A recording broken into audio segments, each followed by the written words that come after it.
Olá a todos e todas que irão assistir esse vídeo, né? Meu nome é Guilherme, do Mesa de Debates, canal do YouTube, que também tem uma página no Facebook. Conforme prometido em outros vídeos, em divulgações também, nós vamos dar continuidade à análise das eleições municipais, né, que ocorreram nesse último domingo, né?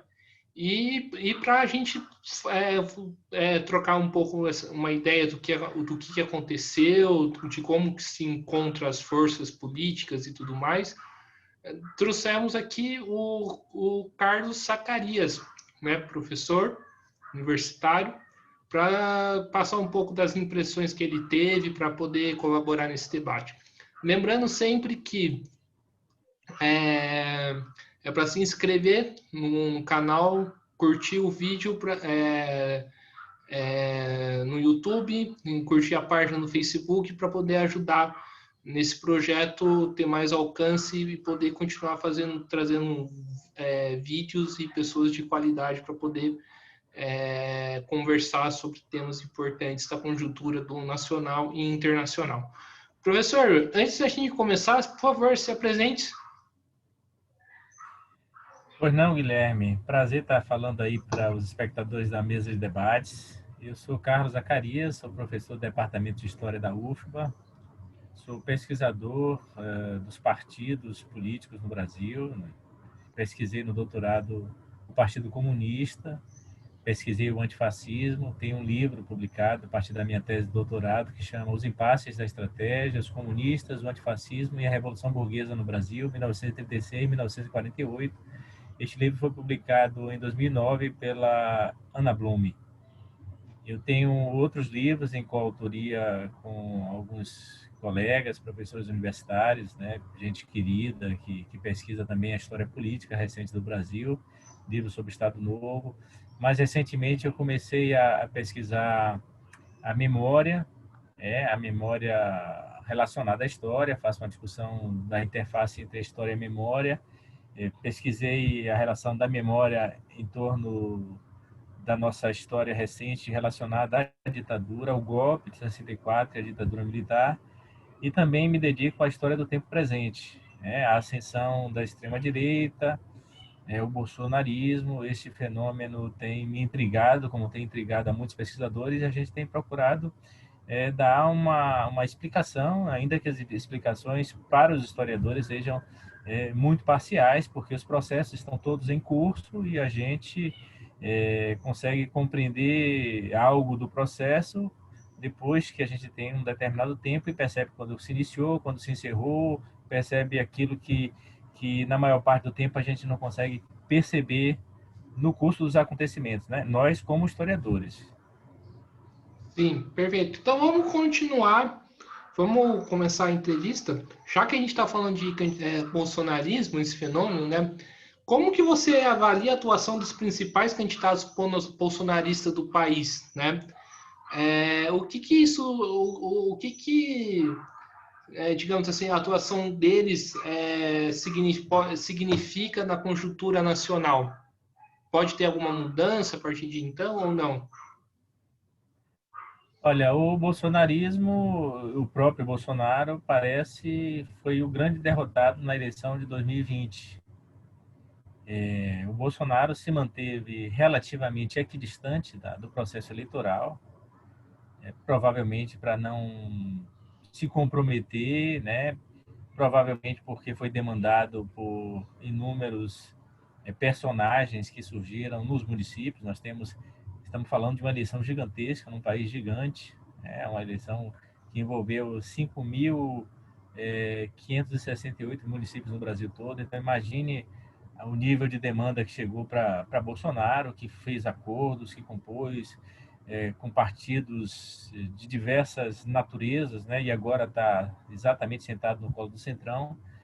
E imagino que Bolsonaro procurou se preservar, se é que ele tem algum instinto de preservação nesse aspecto, né? Porque a exposição dele é muito permanente e os processos de desgaste acompanham o estilo dele. Mas, assim, se preservar politicamente para, talvez, compor com outros setores que não são aqueles que demandaram o apoio dele nessa eleição. Mas o fato é que ele se manteve relativamente equidistante, não obstante ele tenha participado de algumas campanhas e se frustrado com a derrota daqueles que foram escolhidos por ele para serem os seus candidatos, né? O melhor exemplo disso é em São Paulo, onde o candidato Celso Russomano largou com uma boa perspectiva de chegar ao segundo turno, depois foi desidratando e teve uma votação pífia, uma votação insignificante. Isso é a característica do próprio Celso Russomano, que já está na sua terceira tentativa frustrada de chegar a um cargo executivo em São Paulo. Mas isso também tem este elemento novo, que é o fato de que Russomano, nessa altura, ligou o seu nome a Bolsonaro e se desgastou e ficou fora do segundo turno. E o que é pior, viu dois adversários de Bolsonaro chegarem ao segundo turno da eleição. O Bruno Covas, que é apadrinhado de João Dória, que foi eleito com as bênçãos de Bolsonaro em 2018. Todo mundo lembra aqui do Bolsodória, a dobradinha do governador do então candidato a governador João Dória com o então candidato a presidente Bolsonaro, a dobradinha vitoriosa, todo mundo lembra disso. O Bruno Covas é o candidato de João Dória, do mesmo partido, o PSDB. Nessa altura estão rompidos, João Dória com Bolsonaro, então é um adversário de Bolsonaro, e do outro lado, Guilherme Boulos, que é o representante da esquerda, uma esquerda renovada, uma esquerda oxigenada, que fez uma campanha belíssima e que começou a crescer de uns 10 dias para cá. As pesquisas muito próximas da eleição, tanto o Datafolha como o Ibope, já apontavam ele no segundo turno, e a surpresa maior é que ele foi com um percentual ainda superior àquilo que vinha sendo dado pelas pesquisas, o que é um fato absolutamente relevante, absolutamente importante. E neste caso específico, o Guilherme Boulos é efetivamente um opositor de Bolsonaro, não é um opositor ocasional, circunstancial, como é o Bruno Covas, no caso, o João Dória, mas um opositor real, porque está no espectro político diametralmente oposto ao espectro político em que se encontra Bolsonaro. Então, Bolsonaro é da extrema-direita, o PSOL é um partido de esquerda, e Guilherme Boulos, que foi candidato a presidente, agora chega ao segundo turno com chances de vencer essa eleição.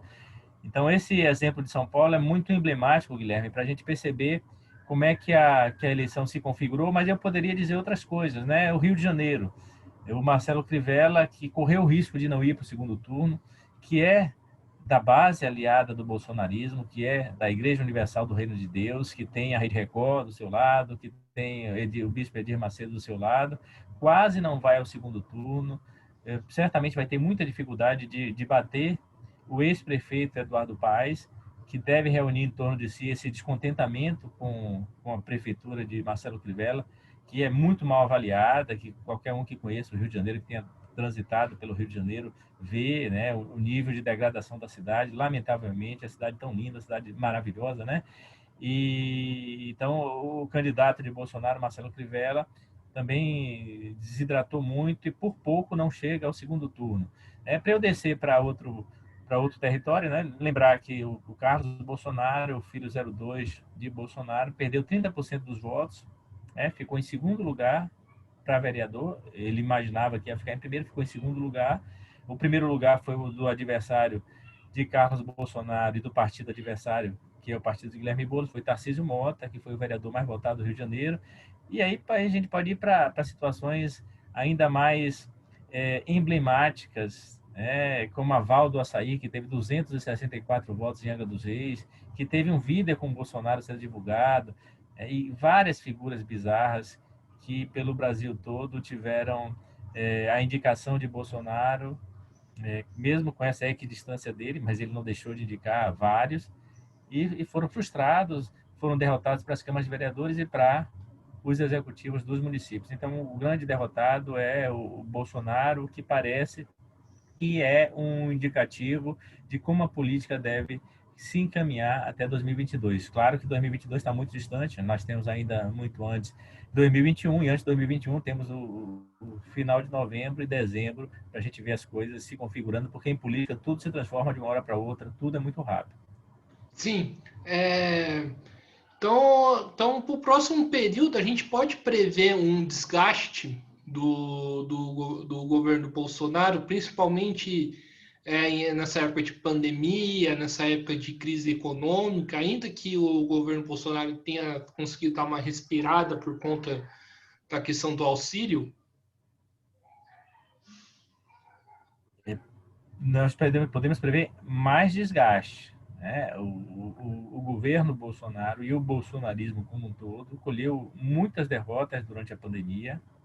Nós estamos a 260 dias, mais ou menos, do início dos decretos de distanciamento social, que foram assumidos pelas prefeituras e pelos governos estaduais, contra os desejos do governo federal, que não tomou absolutamente nenhuma medida em relação à saúde pública no país. Não há uma peça de propaganda na TV para informar a população, para instruir, para discutir, para dizer o que é o coronavírus, o que é epidemia, como as pessoas devem se defender, como as pessoas devem se cuidar. Não há uma única medida do governo para evitar que a pandemia seja aquilo que tem sido efetivamente no Brasil, uma tragédia completa, nessa altura, com mais de 165 mil mortos. Nós vamos caminhar para 200 mil mortos. Nós estamos com uma segunda onda vindo aí, emendada com a primeira onda, que não cessou. Então, nós tivemos um presidente que jogou contra o país no quesito da epidemia, porque praticou permanentemente um negacionismo, atacou a ciência, atacou os cientistas, atacou a OMS, atacou os governadores, os prefeitos que tomaram as medidas adequadas, corretas, porque ouviram os especialistas, ouviram os epidemiologistas, os infectologistas, as autoridades sanitárias, e o Bolsonaro atacou o STF, e diz irresponsavelmente que o STF disse que quem tinha que tomar medidas eram os governos do Estado e as prefeituras, e o STF não disse isso. O STF apenas disse que as responsabilidades compartilhadas também podiam implicar em medidas nos executivos estaduais e municipais. Então, a partir disso, o governo federal se ausentou completamente, não tomou nenhuma medida, e a única medida foi essa medida relacionada ao auxílio emergencial, que não foi sequer uma proposta do governo. É bom dizer que esse auxílio emergencial chegou nas mãos de um governo que não sabia o que fazer. O Paulo Guedes não tinha nenhuma ideia do que fazer e o auxílio emergencial foi levado de fora do governo, inclusive o Gilmar Mendes, do STF, articulou isso, levou porque todos estavam antevendo uma situação de tensão social e de possível convulsão, num quadro em que as pessoas não podem trabalhar, não podem sobreviver, num quadro em que os desalentados, os subempregados é gigantesco. Então, houve uma preocupação dos que são minimamente responsáveis nesse país de levarem ao governo uma proposta, e o governo bancou uma proposta de dar o auxílio emergencial de R$ 200. E o Congresso transformou essa proposta a partir de uma intervenção da oposição de esquerda, dos partidos de esquerda. O Congresso transformou essa proposta de R$ 200 numa proposta de R$ 600, que foi o que efetivamente deu algum fôlego a Bolsonaro, e neste quadro em que ele veio colhendo derrotas pela CPMI das fake news, pelas decisões do STF, através do ministro Alexandre de Moraes, que implicou em dar uma atenção especial às fake news que estavam sendo praticadas, aos crimes cibernéticos praticados no Brasil, que levaram à eleição de Bolsonaro. Então, ele recuou, nesse ponto aí, foi procurar no Centrão uma base de apoio para lhe sustentar, para evitar o impeachment, e as pesquisas que vinham demonstrando a virada significativa da sua popularidade, ele foi despencando na popularidade, depois estacionou no plano, voltou a subir um pouquinho com o auxílio emergencial, agora volta a cair de novo, o que significa que o Bolsonaro não vai se sustentar com nenhum nível de estabilidade. Nós não temos nenhuma possibilidade de estabilizar, Guilherme, este país até o ano que vem, até 2022, e quem acha que isso vai caminhar sem contratempos, sem tensões, sem conflitos, está muito enganado. É só acabar a pandemia, é só a situação se resolver, o que, diga-se de passagem, vai ser muito difícil, porque nós estamos falando de um governo que é contra a vacina, que já disse que os brasileiros que não quiserem se vacinar não vão precisar se vacinar, ou seja, é uma fábrica de desinformação, uma fábrica de atentar contra a população. Então, o que acontece é que, mesmo quando a vacina sair, né, e for testada, vai ser difícil uma política de responsabilidade da parte do governo federal, que é, no final das contas, aquele que tem que distribuir a vacina, né? Mas quando isso passar, e em algum momento vai ter que passar, as pessoas vão voltar para as ruas, vão voltar para as suas vidas, vão voltar a procurar emprego, vão voltar a se dar conta de que esse país está muito mal, e o fato do país estar nessa situação é também de grande responsabilidade do governo aí que está colocado. Então, é uma situação de tensão que deve se prorrogar, e eu não vejo nenhum nível, nenhuma possibilidade de normalização, como alguns têm expectativa, imaginam que pode acontecer. Sim. Posso dizer que o setor pró-Dória e setor dos tucanos do PSDB, né, se fortaleceu nessas eleições? Sim, eu não nem diria exclusivamente o setor ligado ao PSDB e à Dória, mas o setor da política tradicional, né? O que nós vimos nessa eleição é que, passados menos de 2 anos da eleição de Bolsonaro, né? Completando 2 anos agora, mas da posse de Bolsonaro que vai completar em janeiro, as pessoas estão um pouco cansadas de este nível de tensão que o bolsonarismo colocou na vida das pessoas.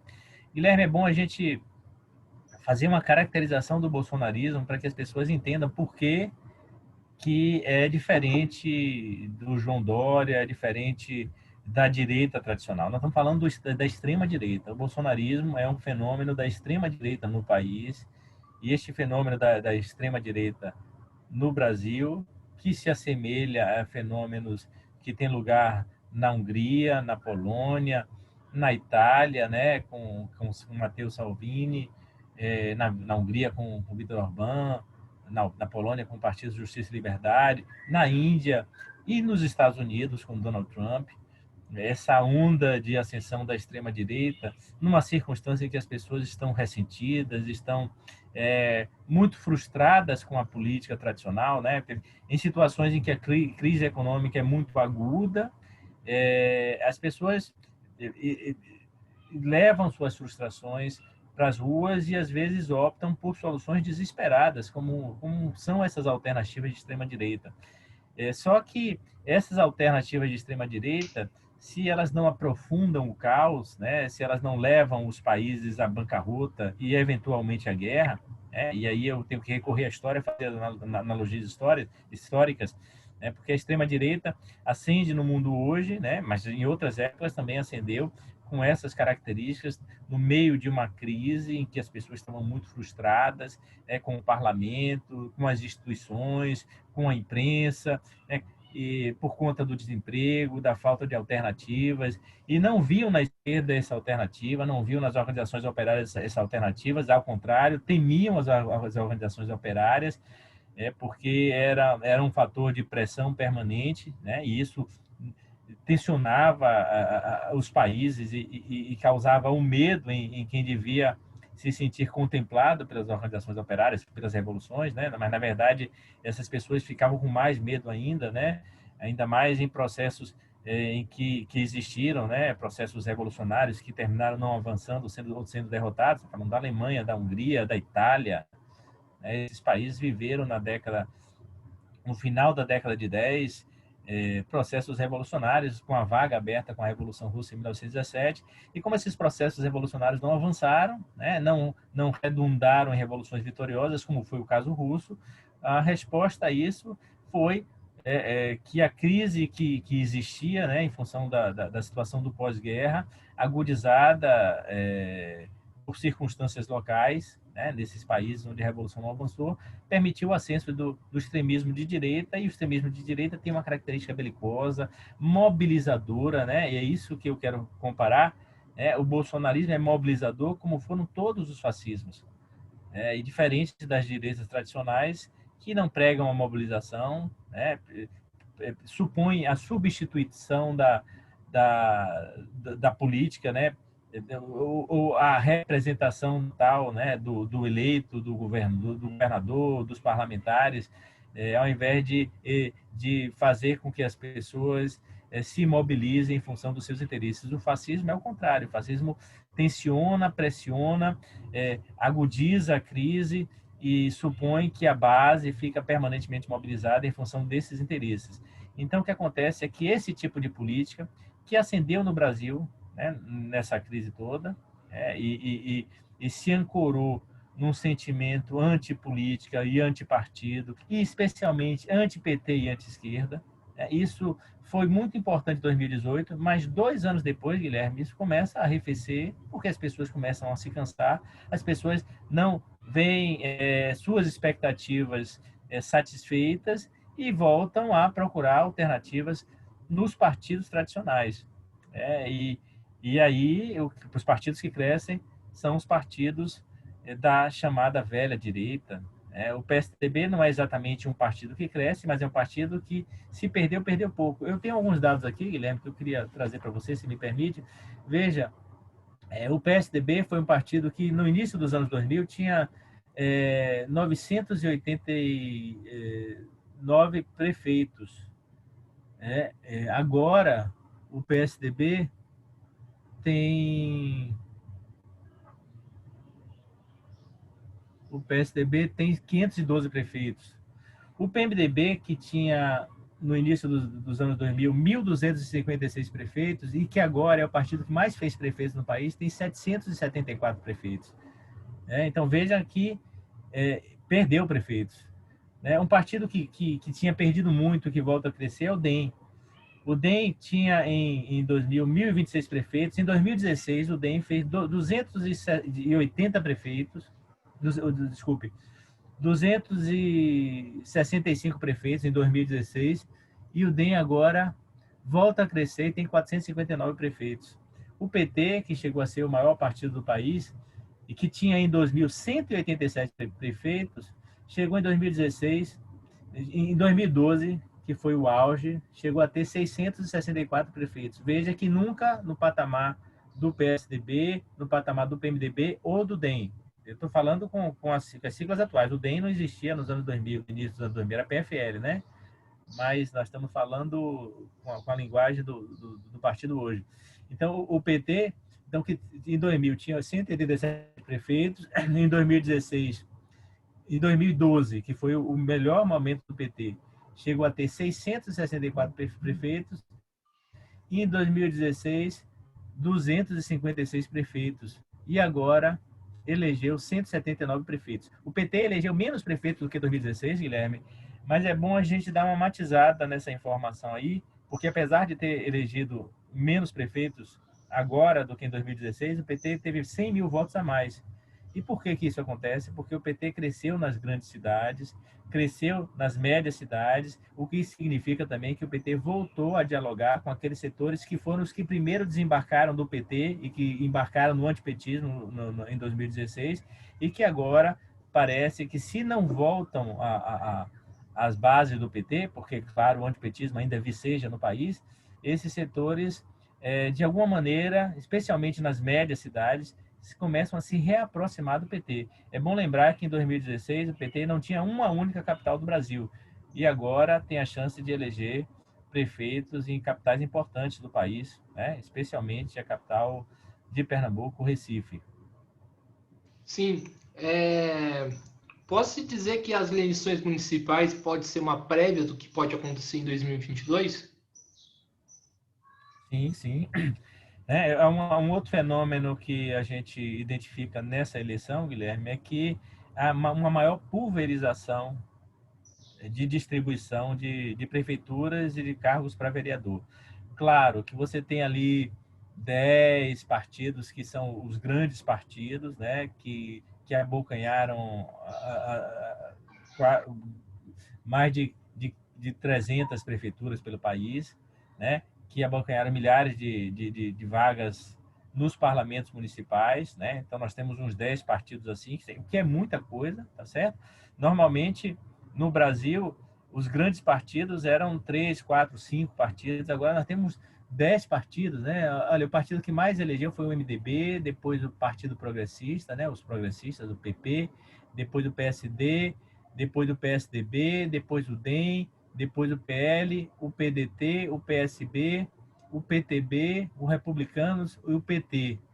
Eu não sei quantos eu contei aqui, mas todos esses partidos têm mais de 100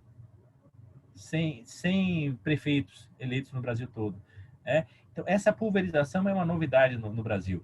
E uma coisa importante, Guilherme, é que partidos nanicos, né, que partidos do chamado Centrão, e depois eu quero também fazer uma ressalva ao Centrão, esses partidos nanicos passaram a ser partidos importantes. Né? O maior deles é o Partido Progressista, né, e o PSD, que é um partido que no Congresso Nacional faz a base do bolsonarismo, que negocia, que dialoga com o bolsonarismo, inclusive o Fábio Farias, que é o ministro das Comunicações, que foi nessa última crise aí para o governo Bolsonaro, o Fábio Farias faz a articulação do Centrão, faz as negociações todas do Centrão, e durante algum tempo se supôs que Bolsonaro estava se normalizando, né, porque ele tinha ficado calado. Agora ele voltou a falar os absurdos dele, como é característica dele. Ele, na verdade, fez um recuo tático para não se incriminar mais, porque seus filhos estão no alvo aí da polícia pelas mutretas que fizeram. Então ele fez um recuo tático, negociou com o Centrão, tem uma base de apoio lá que passa exatamente por aqueles partidos que ele condenou, muito embora tenha sido desses partidos. Bolsonaro foi do Partido Progressista, né? E foi de outros partidos que são também do Centrão, mas são os partidos justamente que ele disse que era a velha política, que ele queria combater, que ele queria acabar.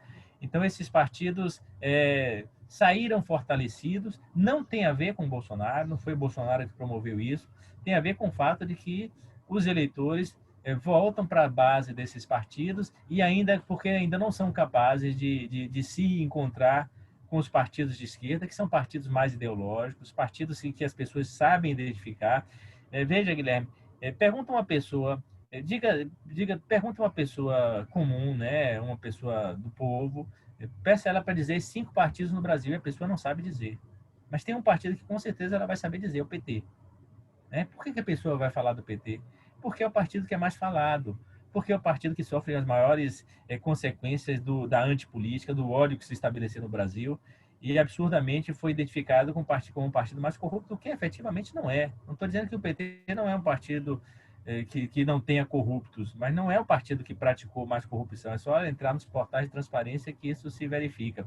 E uma outra informação importante, Guilherme, é que nós temos 33 partidos registrados no Brasil. Veja, dos 33 partidos registrados no Brasil, 29 elegeram parlamentares e prefeitos. Só 4 não elegeram parlamentares e prefeitos. Você sabe quais são os 4 partidos que não elegeram parlamentares e prefeitos? PSTU, o PSTU, PCO, o PCB, PCB, o PCO e a Unidade Popular. PSTU, PCB, PCO e a Unidade Popular. E eu acho que o PCB também não elegeu. Né? Então, são 34 partidos registrados. O PCB também não elegeu. Qual é a característica? Esses 5 partidos que não elegeram são partidos de esquerda. São os partidos mais ideológicos no espectro político do Brasil, e não elegeram nenhum parlamentar, nenhum vereador. Né? Isso diz muito do que é o Brasil. Né? Então, enquanto você tem o MDB, que elegeu 774 prefeitos, né? Milhares de vereadores, deixa eu ver aqui quanto o MDB elegeu 7.500 e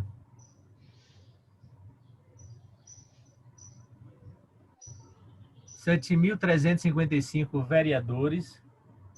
O Partido Progressista elegeu quase 7.000, 6.355, que o número está miúdo aqui, 6.355. O PSD, que é o Partido de Kassab, 5.635. Né? Veja, então os partidos comuns elegeram milhares de vereadores, elegeram centenas de prefeitos. E os partidos de esquerda, esses que eu citei aqui, pelo menos, né, não elegeram nenhum. O que diz é isso, o que diz do que é o Brasil. Agora, tem uma coisa, se me permite também, Guilherme, eu estender um pouco mais na resposta, é que, assim como esses partidos crescem nos parlamentos, eles também desaparecem. Né? Enquanto um partido como o PCB, por exemplo, que é um partido que foi fundado em 1922, que vai fazer 100 anos agora, daqui a 2 anos, e que viveu, na maior parte do tempo, na ilegalidade. O partido foi ilegal quase toda a República, mesmo nos períodos democráticos. Esse partido existe por 100 anos e já elegeu parlamentares importantes. Vamos lembrar que, para a Constituinte de 1946, o PCB elegeu 14 parlamentares e o senador Luiz Carlos Prestes, que foi o senador mais votado do Brasil todo, mais votado até do que Getúlio Vargas. Este partido existe por 100 anos e não tem um parlamentar. Mas como é que pode existir?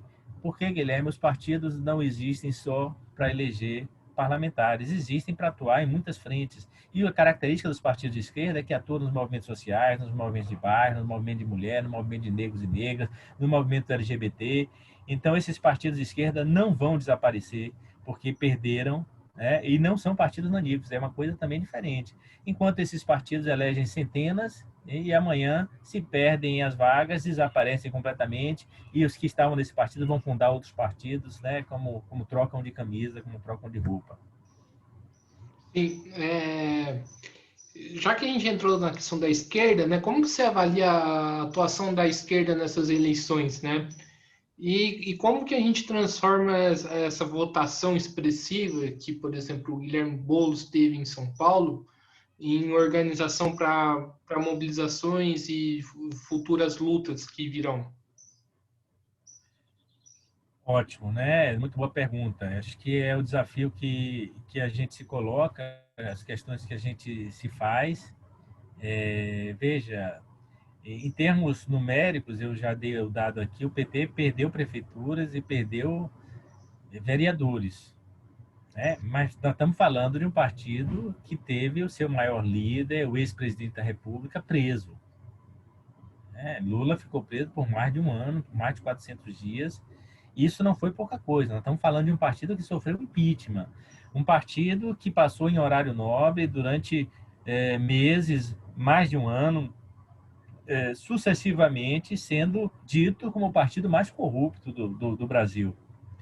E este partido que perdeu vereadores e perdeu a prefeitura e teve seu líder preso e a presidente que sofreu o golpe, é um partido que vai sobreviver, É por isso que a gente não pode colar a ideia de quantidade em qualidade, porque são coisas distintas, São coisas que não são automaticamente transformadas, a quantidade não se transforma em qualidade dessa forma, Então a gente tem que avaliar a coisa qualitativamente. O PT se recompôs das derrotas que sofreu, tem muitos problemas, me parece.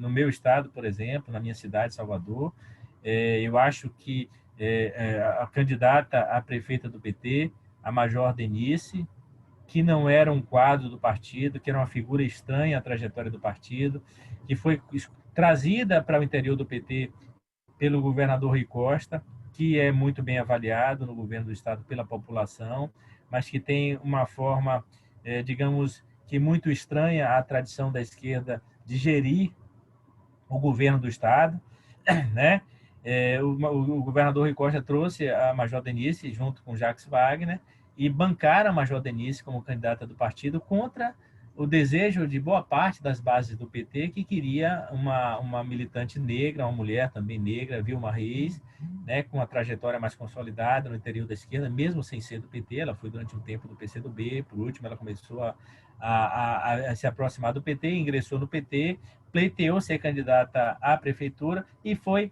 preterida em função do caciquismo do PT. Então, o caciquismo do PT parece que é um problema, apareceu na Bahia, em Salvador, E a Major Denise, muito embora tenha feito um excelente papel, ela comunicou bem, ela não é uma figura exatamente desconhecida, ela não tinha cargo público, não é uma militante, mas era, na PM, a criadora da Ronda Maria da Penha, uma ronda que faz a defesa das mulheres, uma ronda muito bem vista pela sociedade, especialmente pelas mulheres, e pelos homens que devem se comportar adequadamente, devem respeitar as mulheres. A Ronda Maria da Penha é muito bem quista na cidade de Salvador, e ela foi a criadora da Ronda e foi levada a disputar esse cargo, e terminou tendo perto de 20% dos votos, o que também surpreendeu, porque nas pesquisas ela às vezes nem chegava próximo de 15%, de 14%, 13% dos votos, e ela teve quase 20%, teve 18%, mais de 18% dos votos. Então, terminou dando certo. Então o PT ele está se recompondo das derrotas que sofreu.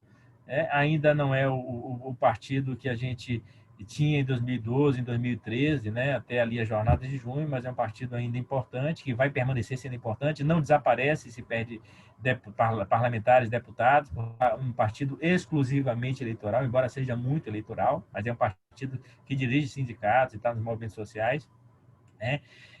O PCdoB também perdeu muitos vereadores, também fruto... Veja, o PCdoB em 2016 não perdeu tanto quanto o PT, porque na crise que a esquerda sofreu e no antipetismo, o PCdoB foi um pouco preservado. E a perda que o PCdoB tem hoje aqui é um pouco da perda retardatária, a perda mais atrasada em relação ao que foram as perdas da esquerda em 2016. Mas o PCdoB perde, e o partido que começa a crescer aí e que tem uma vitória significativa, que enche os olhos do Brasil todo, é o PSOL. Né? O PSOL dobrou o número de prefeitos, não era muito, né? Então dobrar não é tão difícil. Ele tinha 2, elegeu 4 agora. Pode eleger mais 2, Guilherme Boulos, em São Paulo, e Edmilson Rodrigues, que já foi prefeito de Belém, lá em Belém do Pará. Então pode eleger mais 2. E passou de 50 e poucos deputados, ou vereadores, desculpe, para 86.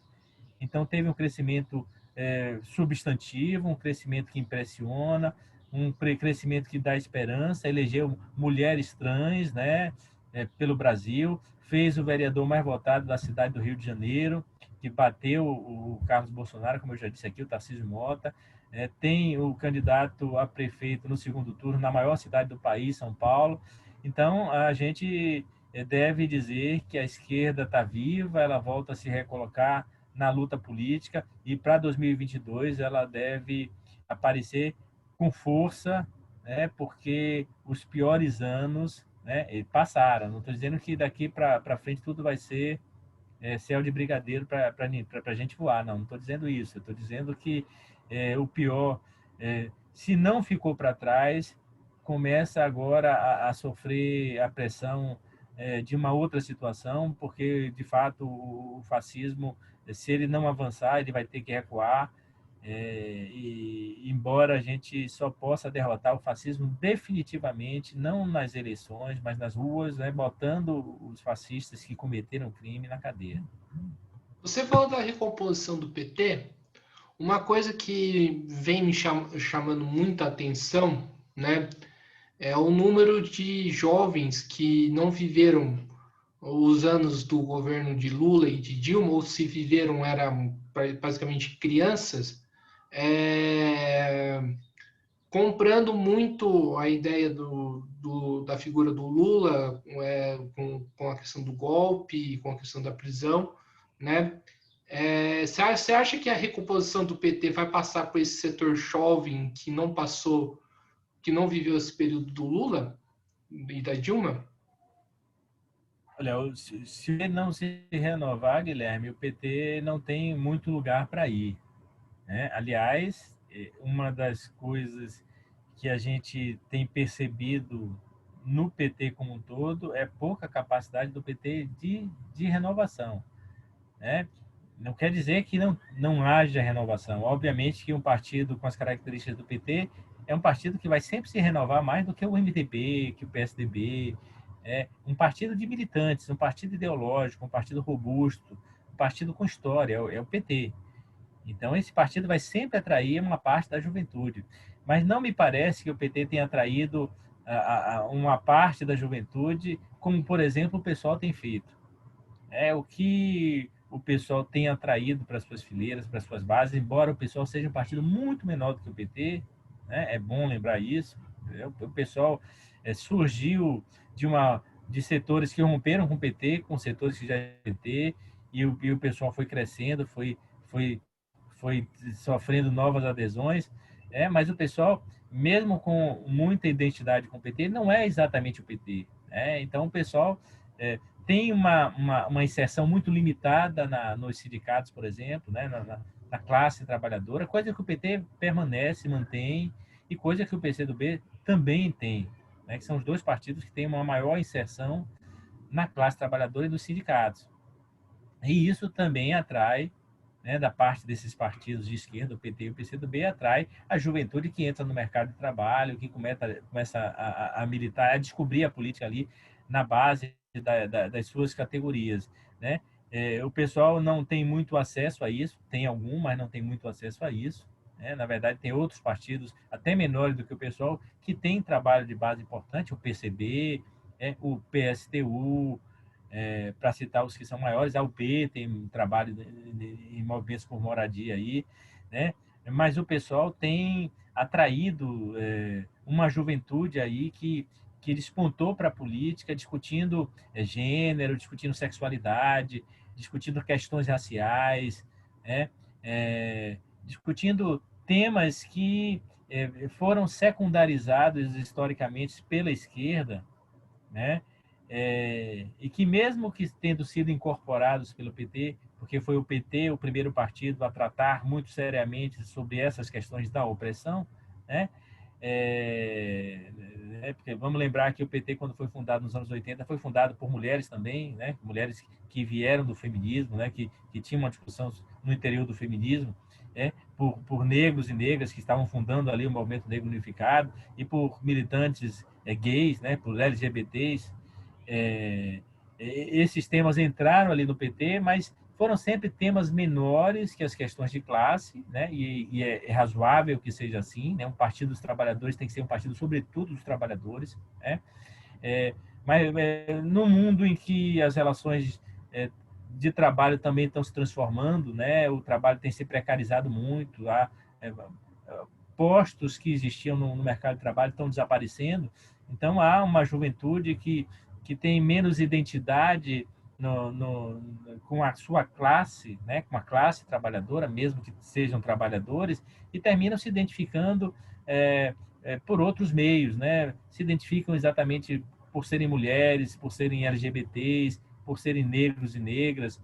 Né? Então, essas questões tornaram o pessoal um partido muito atraente para essa juventude, e o pessoal se renova com muita facilidade, e a campanha de Boulos é uma demonstração disso. É uma campanha bonita, é uma campanha plural, uma campanha esteticamente atrativa, é uma campanha de muitos jovens, né? É uma campanha também feita nas redes sociais. Ela é um terreno que a gente trabalha muito mal, né? Mas eu acho que a resposta de Boulos aí é um exemplo de como a gente pode melhorar o nosso trabalho nas redes sociais. Enfim, eu acho que os partidos de esquerda eles precisam se renovar, incorporando a juventude, trazendo suas pautas, sem perder as pautas que são da tradição da esquerda, ou seja, não se pode abandonar o socialismo dos partidos que são socialistas em função de pautas identitárias, mas essas questões são fundamentais de serem discutidas no interior do partido, porque ninguém vai transformar o mundo se não transformar o mundo sem combater o racismo, sem combater o patriarcado, sem combater a LGBTfobia, sem combater o capacitismo, né? Porque as pessoas com deficiência também lutam para que esse tipo de opressão que existe na sociedade sucumba, né? E essas questões vão se juntar, vão se somar à luta pelo socialismo, à luta classista, né, fazendo essa discussão interseccional, que é a discussão fundamental. Então, só os partidos de esquerda podem fazer isso, e eu vejo isso com muita esperança, sabe, Guilherme? Porque apesar de todas as derrotas, né, como o mundo gira, né, como a Terra não é plana e gira, as pessoas também vão conhecendo e vão se impactando, vão se frustrando, né, vão percebendo, vão aprendendo e vão também tomando consciência. Afinal de contas, as jornadas de junho começaram com um espírito muito progressista, e foi uma jornada feita pela juventude, né? E depois se transformou, mas ela tinha a marca da juventude, e depois vieram os rolezinhos, né?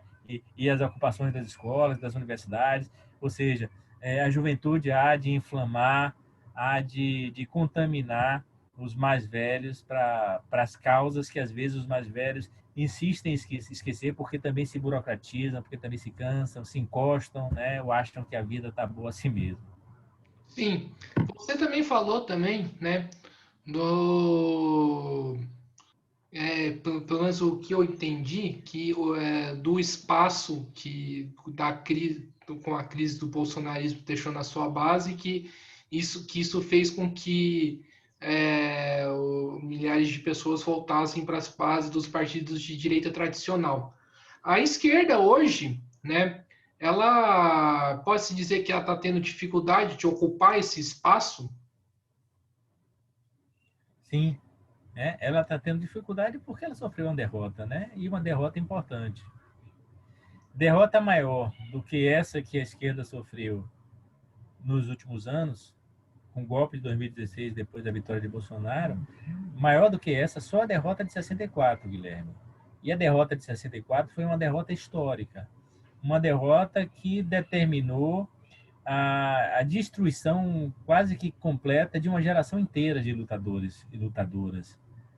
Uma geração sucumbiu com aquela derrota, desapareceu, e precisou se reinventar uma nova esquerda em seguida àquela derrota, e aquela derrota ela não se consuma exatamente em 64, mas ela tem momentos, né, e vai se aprofundando. Ela se consuma no início da década de 70, com o governo de Médici, com a repressão toda, e com a destruição da guerrilha do Araguaia, né, com aquele movimento do Araguaia, onde mais de 70 pessoas foram mortas, muitas executadas depois de rendidas, um absurdo, e os corpos, as ossadas não foram ainda encontradas de muitos militantes que estavam lá no Araguaia, é uma coisa que os brasileiros não conhecem, uma história que as pessoas não conhecem, né? Então, aquela derrota ali, ela precisou ser assumida pela esquerda e que no seu processo de recomposição, ainda que homenageando os seus mortos e a memória dos que lutaram e tombaram, se reconstruiu em outras bases e foi para o movimento operário, e foi para a classe trabalhadora, e aí é que surge o PT, né? Então, essa esquerda que sai desse processo aí, ela é a esquerda que nós temos até aqui, né? E a esquerda que foi vitoriosa, a esquerda que ganhou a eleição, que governou cidades, que ocupou parlamentos e que governou o país no final das contas.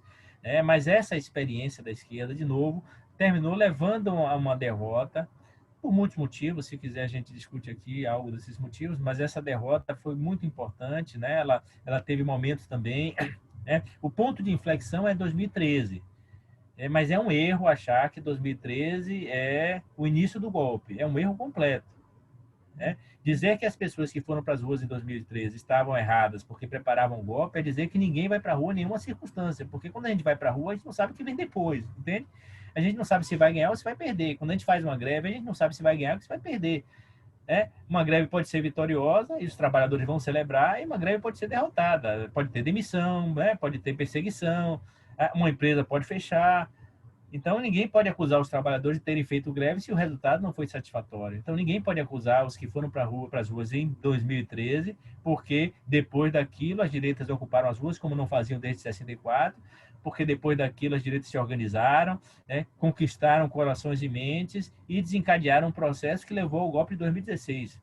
É uma bobagem, uma irresponsabilidade, uma desonestidade alguém dizer que as jornadas de junho, né, são responsáveis pelo golpe de 2016. É uma bobagem. Quem foi para a rua foi porque estava frustrado.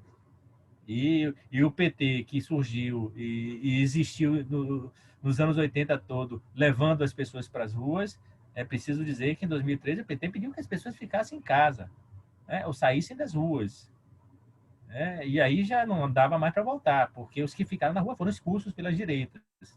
Então, o resultado daquele processo lá, ele é determinante para o golpe, né? Certo? 2013 é o ponto de inflexão. Eu tenho trabalhos escritos sobre isso, eu tenho artigos escritos sobre isso, publicados em livro.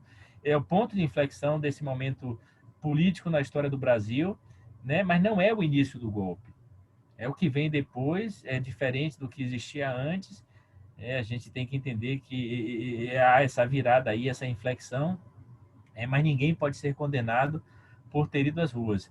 Então, essas derrotas são importantes, Guilherme, mas a esquerda exatamente está se recompondo, está encontrando novas bases de se reinserir. É porque nós não vamos ser destruídos completamente, sabe, Guilherme?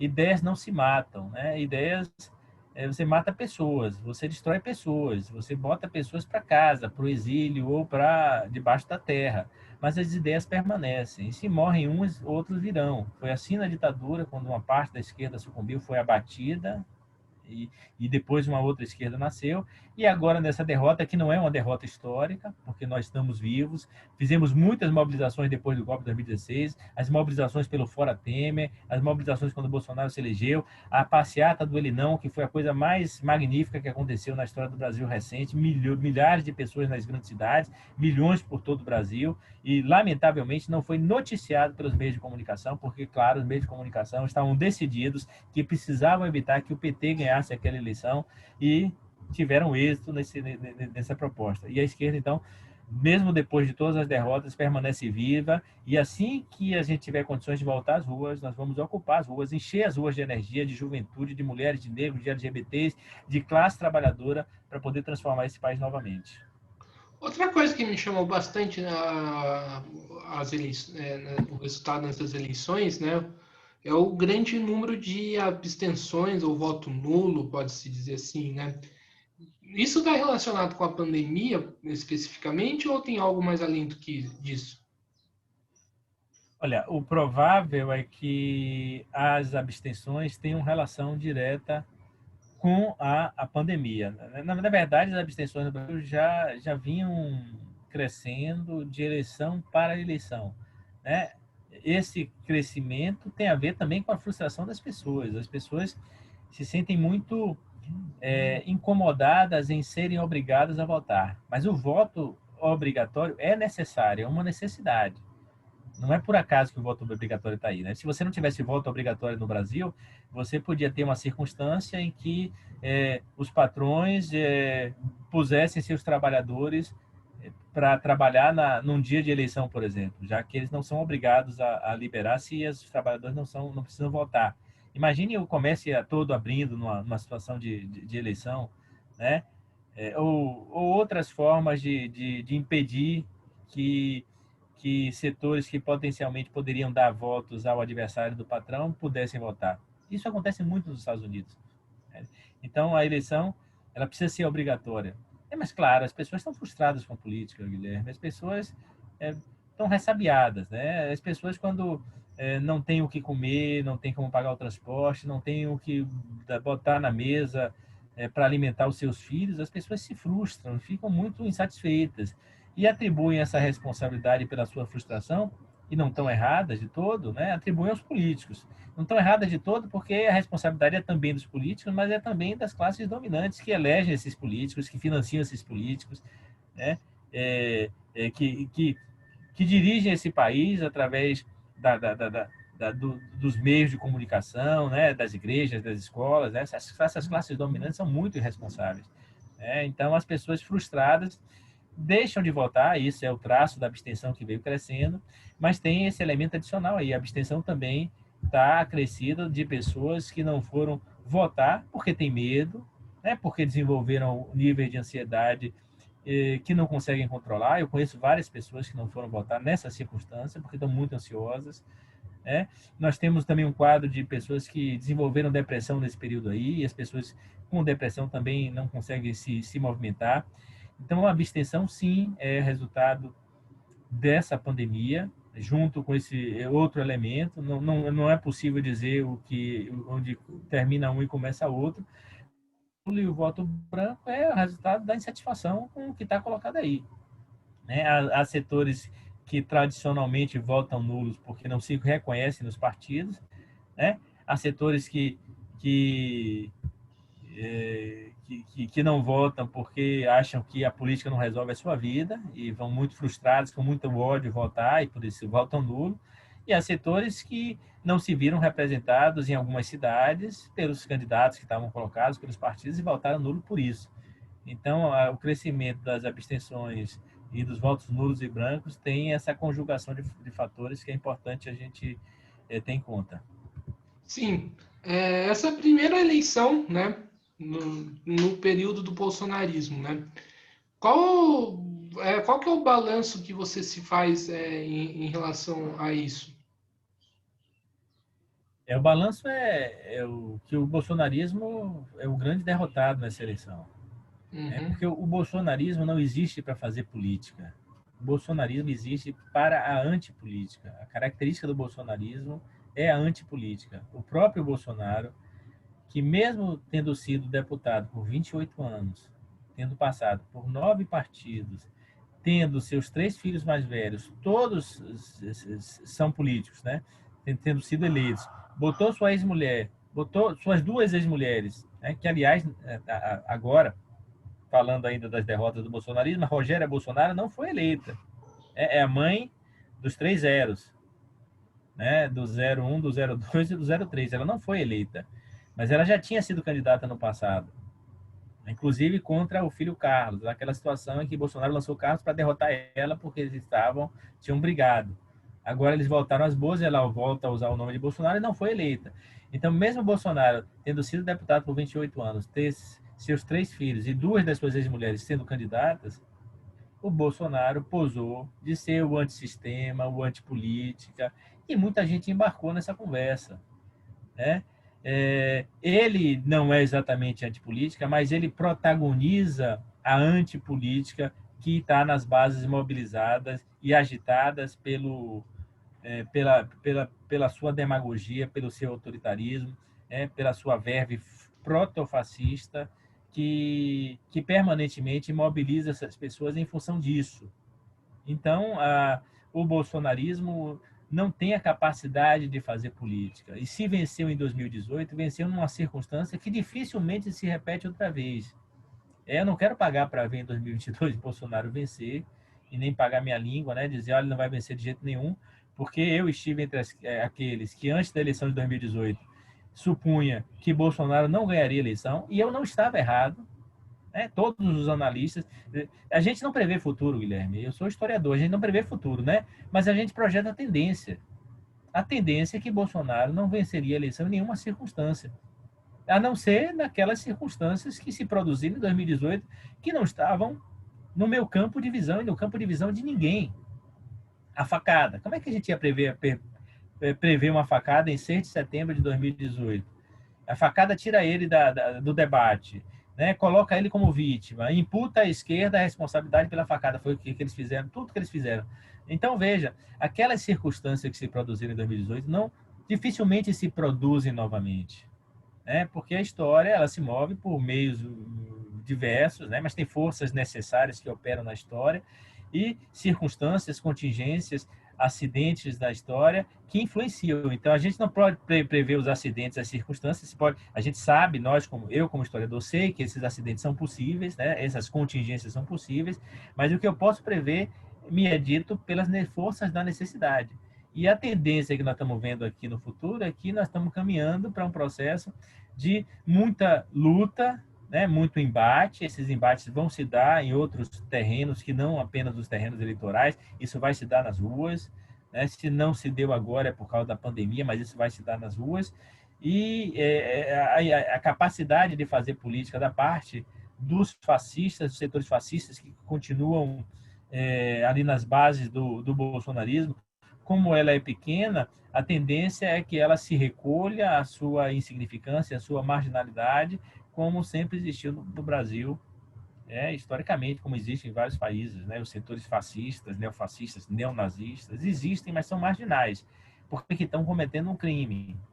As constituições dos países dizem que nenhuma ideologia de ódio pode estar colocada na rua, com exceção da Constituição americana. Nos países democráticos, nenhuma ideologia de ódio pode ser utilizada para botar as pessoas nas ruas, para mobilizar as pessoas. Então, essas pessoas sabem que estão cometendo um crime e se elas saíram do armário, né? A extrema-direita saiu do armário, foi para as ruas.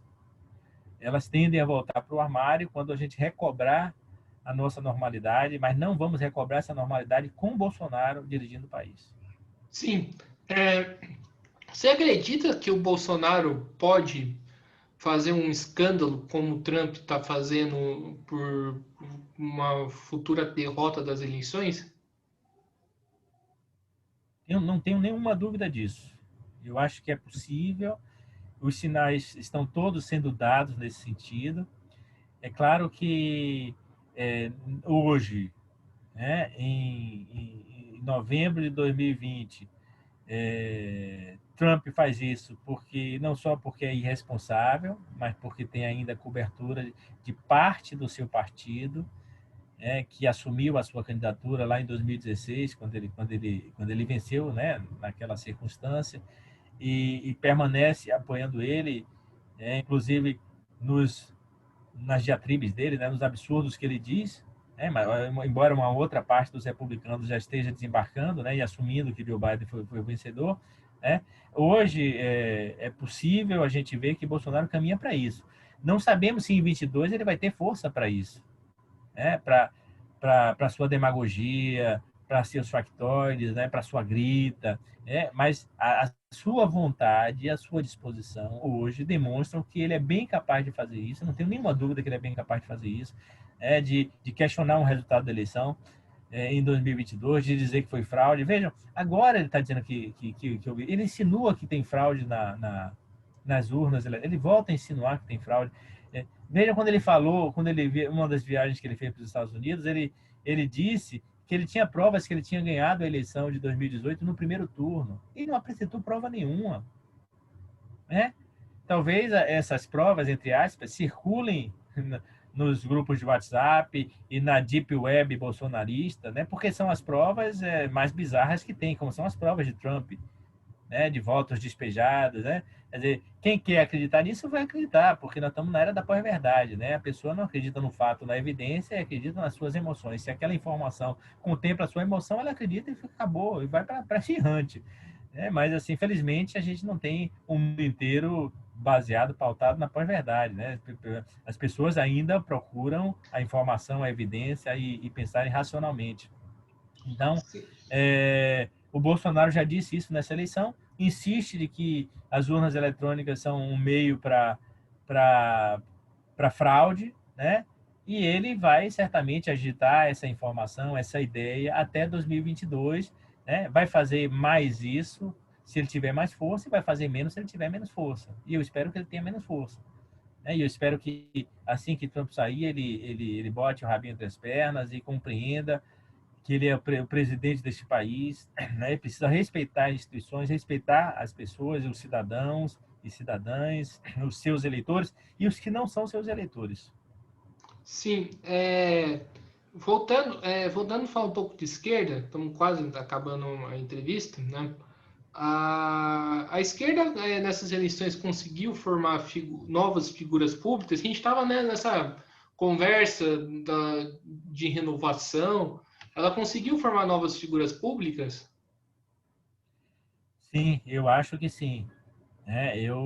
Eu nem quero falar, eu vou precisar falar, nem quero falar, mas preciso falar, por exemplo, o PT aqui na Bahia, Major Denise, que teve quase 20% dos votos, é uma diferença grande para Bruno Reis, que é o candidato de Assemineto, que ganhou a eleição do DEM, com mais de 60% dos votos, que foi proporcionalmente que teve o melhor desempenho nas capitais do país, mas a Major Denise, que não era uma militante que tivesse disputado nenhum cargo, ela desponta como uma nova liderança no interior do PT, certamente vai pleitear novos voos, E eu preciso falar disso na minha cidade.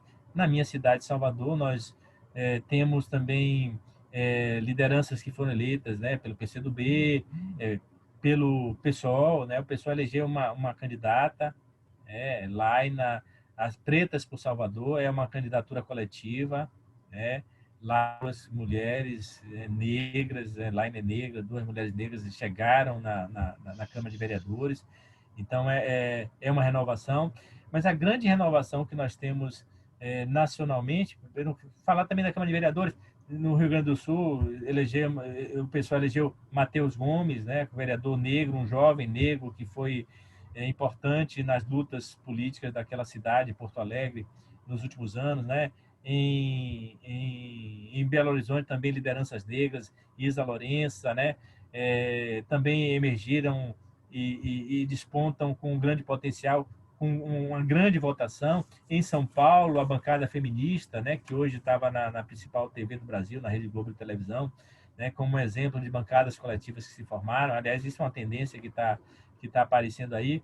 Então, essas são figuras que renovam a política do país, mas a grande renovação, Guilherme, é a figura de Guilherme Boulos.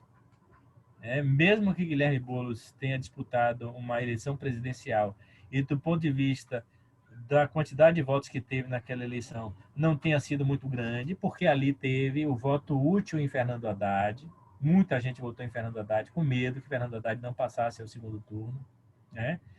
E, portanto, Boulos perdeu muito voto, mas o potencial político e eleitoral de Boulos agora se revela, né? Ter tido a quantidade de votos que teve para a Prefeitura de Salvador. É um jovem, né? Guilherme Boulos tem menos de 40 anos, é muito jovem. Então, essa é uma coisa que inspira a gente, junto com todos esses nomes, essas potencialidades que estão aí nos partidos de esquerda e que animam a gente a seguir na luta, né? E Guilherme Boulos é a nossa bússola nesse segundo turno. Eu acho que aquelas pessoas que são de esquerda devem se inspirar na sua candidatura e lutar para que a sua candidatura logre êxito para governar a principal capital do país, né? E um detalhe muito importante, né? Detalhe é a forma de dizer. E com Luiz Erundina na candidatura a vice-prefeita da cidade, da maior cidade do país. Luiz Erundina, que foi a prefeita de São Paulo em 1988, né? Numa circunstância que ninguém imaginava que ela fosse ganhar a eleição. Essa mulher, né, nordestina, paraibana, né, chega em São Paulo e governa, foi a primeira prefeita do PT e hoje é candidata a vice com 82 anos de idade, uma história tão bonita, candidata a vice na chapa de Guilherme Boulos. Então, esse espírito jovem de Guilherme Boulos também se anima pelo espírito jovem da companheira, da camarada, da velha militante, né? Luiz Erundina, que inspira todos nós. Uma possível vitória do Guilherme Boulos no segundo turno de São Paulo ajuda a mudar a correlação de força no país? Sim, sem dúvida. Sem dúvida. Nós teríamos uma vitrine importante para todo o país.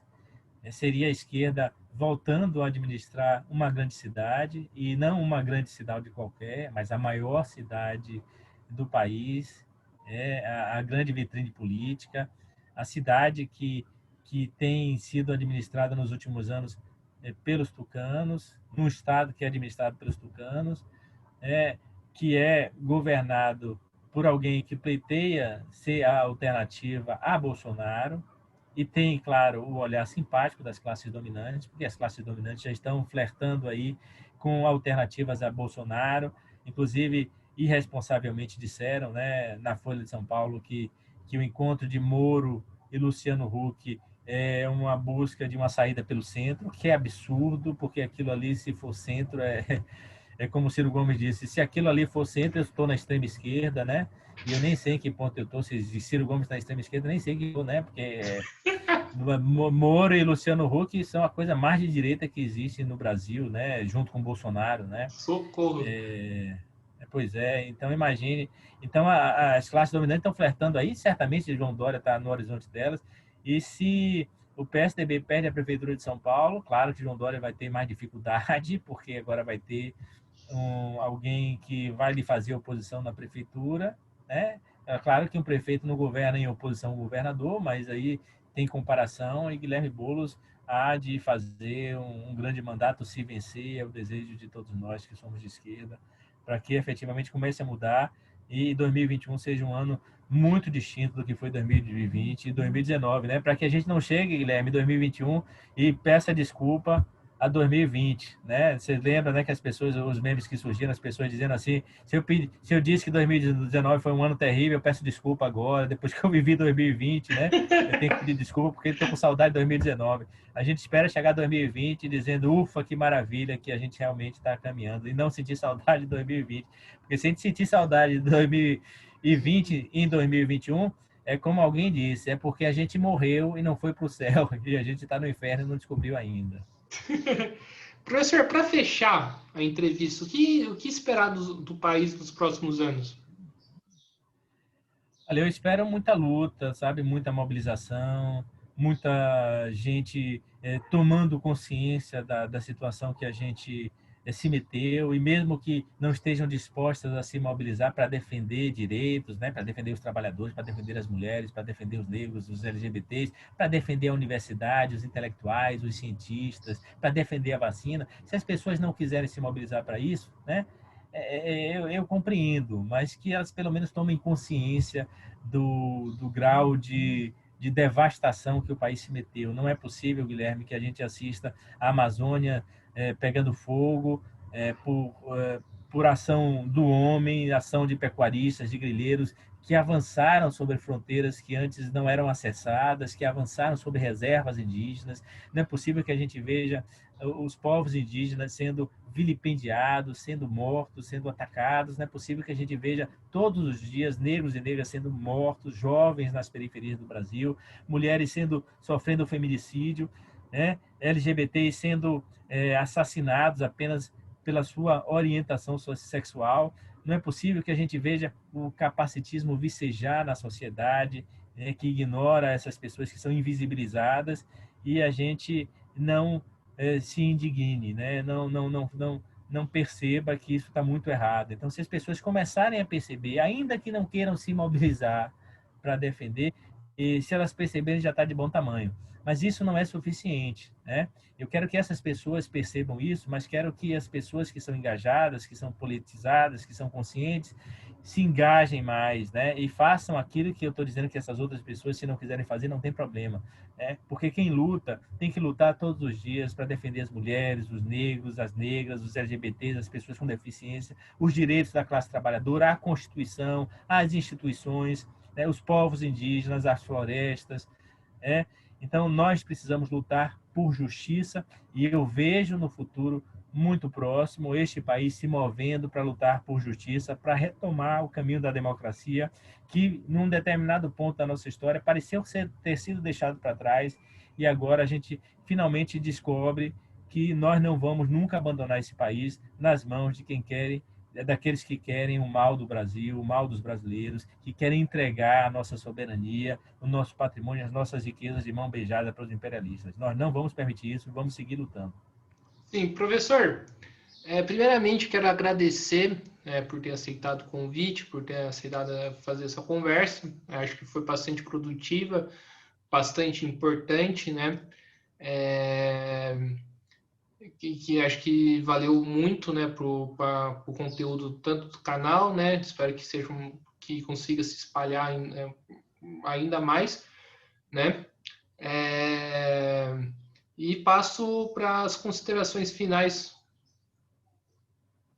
Guilherme, eu agradeço, né, o convite, essa oportunidade. Acho que foi uma hora e pouquinho de muito rico para mim, né, para poder discutir isso aqui com você, para poder levar essa discussão para pessoas que às vezes ficam à margem, às vezes não conseguem perceber. O que eu recomendo é que as pessoas leiam, que as pessoas se informem, que as pessoas é, formem sua capacidade de criticar a imprensa que está aí colocada, né? Que as pessoas reconheçam no trabalho dos jornalistas um trabalho importante, que é digno, que deve ser reconhecido, né? Que tenham também a crítica às empresas em que esses jornalistas trabalham, mas percebam que sem a imprensa nós não vamos ter informação da maneira correta. A imprensa fez um papel importantíssimo em relação à pandemia, né? Eu sou tão crítico da imprensa e tenho dito a muita gente que o papel de defender a imprensa, inclusive as grandes empresas, como elas existem, é um papel também nosso, né? Porque se imagine, se fecharem a Globo, o que é que nós vamos ter? Né? Imagine, né? Se fecharem o STF, o Congresso, o que é que nós vamos ter? Então, se as instituições forem suprimidas, nós vamos ter um país muito pior. Então, o que eu peço é que as pessoas se instruam, se informem, que leiam livros, que leiam artigos, que não fiquem apenas nos canais do YouTube, que são importantes, né? O seu canal é importante, eu gosto de muitos canais do YouTube, né? Tem canais muito importantes, muito instrutivos, né?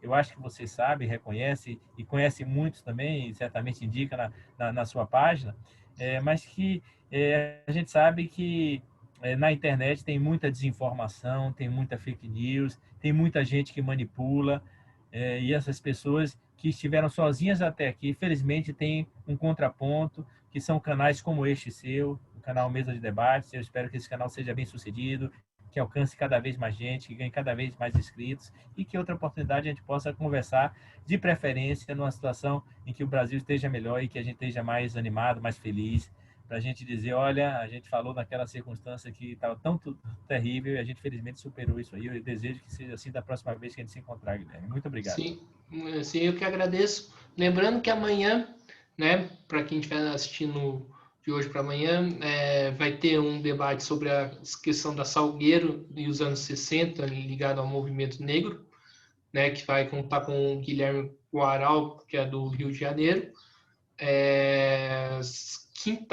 Amanhã, hoje é terça, a quinta-feira vamos falar um pouco da relação entre futebol e política, né, com o Francisco Segal, do canal Dois Toques.